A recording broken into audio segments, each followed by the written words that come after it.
అడవుల మధ్య దాదాపు మరచిపోయిన ఒక గ్రామం ఉంది. దాని మధ్యలో ఒక పాత బావి ఉంది. రాత్రి అయ్యాక ఆ బావి దగ్గర్నుండి మనిషి ఏడుపుల శబ్దం వినపడుతుంది. వందల సంవత్సరాల పాత బావి. నీళ్లు ఎప్పుడూ కనిపించవు. కాని లోపల నుండి ఏదో కదిలే శబ్దం వినిపిస్తుంది. గ్రామ పెద్దలు చెబుతారు, అది బావి కాదు, ద్వారం. ప్రతి అమావాస్య రాత్రి ఒక పిల్లవాడు మాయమవుతాడు.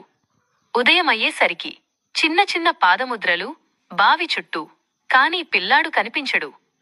ఒక ధైర్యవంతుడు రాయి విసరగా బావి దగ్గరికి వెళ్ళాడు. లోపల నుండి గొంతు వినపడింది, ఇంకో రాయి వేయ్. ఆయన మనసు ఫ్రోజ్. మరుసటి రోజు ఆ యువకుడి శవం బావి పక్కన పడి ఉంది. కళ్ళు తెరిచే ఉన్నాయి. ముఖంలో భయంతో గడ్డకట్టిన భావం. ఎప్పుడో ఒకప్పుడు ఒక గర్భిణీ మహిళను బావిలోకి జార్చారు. ఆ శాపమే ఇప్పుడు ఈ బావిగా మారింది. ప్రతి రాత్రి 12 గంటలకు బావి దగ్గర నుంచి బిడ్డ ఏడుపు, తల్లి అరుపు వినపడుతుంది. శబ్దం గుప్పెడుతూ ఆ రాత్రి వాయువులో కలిసిపోతుంది. ఒకరికి ఒకరు చెప్పకుండా గ్రామస్తులు మందుై పారిపోయారు. చివరికి బావి మాత్రమే మిగిలింది.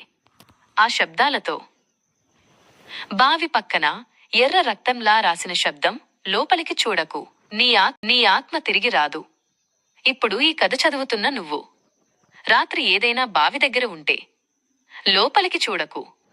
ఆ బావి నీ శబ్దం వింటోంది.